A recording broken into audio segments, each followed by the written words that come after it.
The Spotlight, shining a light on podcasts and videos that have caught our attention. Hi and welcome to The Spotlight. I'm Jen Spiker and today I'm highlighting a brand new podcast series that's been added to the Vision app. Sunburnt Souls is hosted by Ps Dave Quak, who speaks to a different guest on each episode. In this recent episode of the podcast, Dave is interviewing Zac Morrison, exploring his journey with anxiety and how his newfound intimacy with Jesus has caused a noticeable change in his life, including his mental health. The Spotlight with Jen Spiker. Zac, you just tell us a little bit about your life at the moment. What are you doing? At the moment, I'm a carpenter. I finished this year. I started a mature aged apprenticeship. Yeah, nice. So I was at a stage where I was having my kids 50-50 because I'm divorced, and I could no longer do those sorts of jobs anymore. Like I couldn't do night shift, and I couldn't do that. So I had to kind of find a job that at least I was there for them at one point of the day. Yeah. So my parents take my kids to school in the morning, and then I can pick them up after school after I finish work and spend the afternoon with them. Yeah. And that's the thing when you get separated and remarried, it's sort of figuring out all the logistics of that. Yeah, yeah.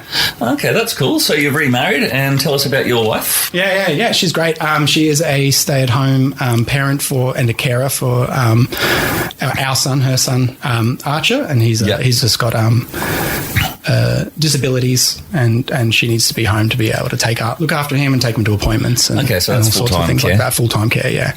Yep. All right, so as you know, this is all about faith and mental health. Why don't we start with faith? Like, what's your story with faith? How did you come to know Jesus? What's your deal? Yeah. I've been in and around churches for my whole life, but not committal. Like it's never been like as a kid. I think we went with family and friends every now and then. Yeah. As a teenager, friends in school were really like Christian, go to youth every week, go to church on the weekends. And I just happened to be friends with those people, and I would just go with them because they'd invite me. Yeah. And so I went to like a lot of youth. Like I'd go every Friday or every couple of Fridays, and I'd be in and around it all the time, really. And then kind of went away from that after school finished, and then was kind of reintroduced through my wife to the church again, and that was when I kind of like came fully into it. Okay. So what does coming fully into it look like for you? Becoming a believer. Okay. Yeah, and not just turning up because someone invited me, but coming because I want to be there and because I believe, and I can resonate, I guess the word is, like with what's going on. And it became personal, hey? Yeah. That's awesome. And so you started coming, and then what was there any penny drop kind of moments, or was it a progression? Or it was like this 6-month period of unexplainable things happening when I just started to even just question my faith and where I lie. So I'd been divorced for a few months. I used to own a bar and restaurant, and COVID was happening. Like it just was like slowly happening. And then I had met my wife we were throwing a 1-year anniversary. We'd just been open for a whole year. So we're like, we'll throw a party. My wife was a friend of the other guy I used to own the bar with, and he invited her down. We met there and just kind of like, hung out and like, oh yeah, da-da-da. And she said, oh, you can visit me down the Gold Coast if you ever come down that way, sort of thing. And I was like, oh yeah, sounds good. And then COVID happened and shut everything down. And then just through that sort of situation, I started speaking with her more and messaging. And because I wasn't working all the time, because owning a business, obviously you're there all the time. Yeah. And I never would have had that time to see her. And she was never shy about her faith and where she was. And she constantly told me, even though we were like not even really dating, just kind of hanging out, and then progressed into dating, she would say, if God says no, it's a no. Like she was just like, if I just all of a sudden one day it's a no, it's a no. At least she told you from the start, I guess. From the very start. And then this is kind of like, oh, okay. And I would personally think it's extremely disrespectful to go, I'm a believer just so I can date you, and then not have that faith. And then it's not fair on her. It's not fair on the kids. It's not fair on anyone. Yeah. And so we just progressively that kind of happened. And then we had this like real big chat, and then which ended in tears on my part. And I was just like, I just don't believe. Like I want to be in this relationship, but I don't believe, and I don't know where I'm at. And throughout this period of time, I had an experience. I used to have a shoulder that dislocated all the time, and it had dislocated above my head, and I had to go to the hospital and get it put back in. And when I got there, they gave you the gas, like, so they're going to pop it back into place. And I just started slowly hearing this beeping, and it was like beep, beep. And then I could feel myself fading away. Wow. And I faded away, and then I just go beep, beep, beep, beep, beep. And then I was obviously, and I was knocked out, or however that worked. And I just had this, at the time, I was like this strange dream of my shoulder dislocated above my head, being in excruciating pain. The beeping was continuous, and this I couldn't see anything, but something was there with me, and it was just like, this is your forever. And then that went on for like 20 minutes. Yeah, wow. In the dream. And then I'd woken up and it'd been like 20 seconds. Yeah. And I had all these doctors and nurses or whoever they were surrounding me, just like, we lost you for a second there.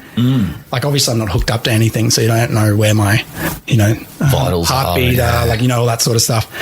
And they're like, and I was just like, I didn't think much of it. And then I came to called Ash after, or text Ash after, and was just like, this is what happened. Crazy. And she's like, you sure you didn't die on that table? And I was like, nah. Brushed it off. Like, that's not a thing. She's like, I think you went, and then thinking of it is like, that was my version of hell. Yeah. Being in the most pain I've ever been in my life, with a really annoying noise. That was from my baking days. It was the noise of an oven beeping, which is really loud, really annoying. Really triggering, Yeah. I hated that job. But and then like that had happened, and I just brushed it off. And then we came to this point of like, she's like, where's your faith? And we can't do this forever, and I don't really, we don't know where we're at. And same thing, if God says no, it's a no. And I'm like, well, we shouldn't, for the kids' sake, we shouldn't continue this if it's not going to work. And so at that point in time in that conversation, churches had just come back after COVID. And I came to my first sermon you were preaching, and you had spoken about, I think it was the whoredom. Yeah, you can. I think that's the word you used. Yeah, when someone new comes to church, you really hope you're not speaking on God calling unfaithful Israel whores. Yeah. Like, it's just not your favourite week for them to turn up. Yeah. But 8th century prophets, I mean, God goes there, so we've got to go there. Yeah. Okay, continue, brother. Oh, yeah. So, and you were speaking about that, and it's kind of like, and I was driving home back to Brisbane, and I was just like, I got to be serious about this. I've got to question what I believe, where I believe, like what's going on, because I can't continue. It's not going to continue if it's not that. And I just kind of like was driving the car, and I just kind of went like, I wish I could just have a sign, like some sort of sign, something clear, so that I know where I'm at. So it's not. I'm like, I want to believe. It's great. I think great churches are great. People are great. Like, believe in God's great. And I was just like, I don't know what to do. And so I asked for this sign, and then all of a sudden I just start getting this, like a panic attack feeling of just, and I'm like, I'm driving, and I'm like starting to get this panic attack, and I pull over because I just, can feel myself slipping a bit. So I pull over, and all of a sudden all these flashes go through my, like, just this, like when people say your life flashes before your eyes. Yeah. It was kind of like that sort of moment where I just started seeing all these images of every time I turned away from God in those moments of my like from childhood up to teenage years of going to church and being a part of churches. And then when I went like, no, I'm not going anymore or whatever, something just bad just kind of happened, and my life took a different path of like not great. But at the same time, I still saw God's blessings in those things. So like, because you were saying like God still loves you, but he's going to do something. I think he was going to punish you in a way. Well, I think in that particular context was like he still loves you, but you need to return to him. Yeah. You know, like I think it had to have been Hosea probably. You know, like his wife was a prostitute. God was calling him to love her as a representation of how much he loves the church, but she still has to turn around, you know, and his love never ended, but it was in her best interest to come back to him. Yeah, so it was kind of like that. So I was kind of like, every time I went away, I still had that, but it didn't go well for me, and I didn't really have a good path in my life. I was making the good decisions. Like, it was just that sort of stuff, and I just had all these flashes of that happening. And each time I think that happened, and then I kind of just wake up, and it's been like a series of time. I don't know how long it was exactly, but it felt like probably been 20 minutes or something like that, and it was just a long time. And I woke up, and I just went, well, I asked for something, and it happened, and also throughout that time of just like questioning my faith, my life was slowly getting better. So I told you about my shoulder. I had been in surgery for that for years, for like 3 years. And after that encounter that I had with the shoulder above my head, they had my surgery was booked for 2 months later. They just put me in for surgery. So things started changing. Things just started changing, and just things throughout in my life at that time were really difficult, and things were just getting a little bit better. And things were just happening as this time went. Just not even by my own control. It just was happening. So I was just like, this is like, things are getting better. I just had this moment of asking and receiving exactly what I asked for, being shown in a way that only I would change with, like, something like asking for a sign and being so clear was something that was well, it's very unique so to you. definitive to me, just so definitive in your life, because a different thing wouldn't have worked. Like, that's one cool thing about God, is he knows how to draw us. Logical things wouldn't have worked if you said, like, these are the reasons why God exists. That's right. Okay, but I still don't believe it because I don't feel it. On the Spotlight, we've been listening to part of Zac Morrison's story from a recent episode of Sunburnt Souls.